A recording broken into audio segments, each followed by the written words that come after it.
In this video, you'll learn how to obtain your tax form on eBay. By following these steps, you will be able to access and download the necessary documents for your tax reporting needs. Begin by signing into your eBay account. Use your registered email address and password to log in. Once logged in, you will need to navigate to the account settings.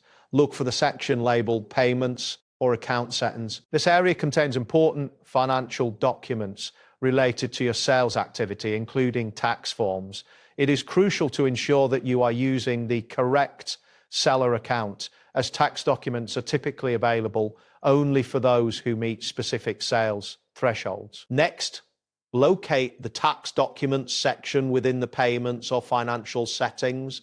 You should see a label that reads tax documents or reports. eBay provides essential forms such as the 1099K for eligible sellers. Click on the relevant tax form for the year you need.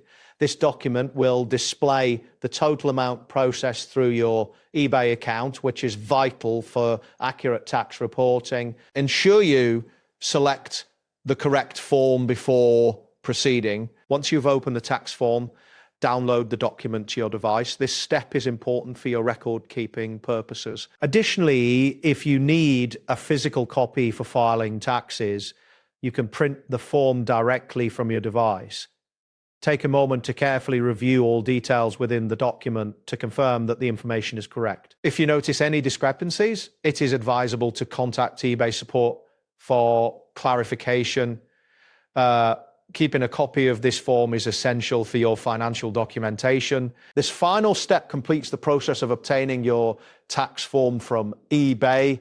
You now have the required document saved on your device. Remember that having accurate records is important for tax compliance, and eBay provides these forms to assist you in that process. If you have any further questions regarding your tax documents, consider reaching out to eBay's customer service for assistance. That wraps up today's guide.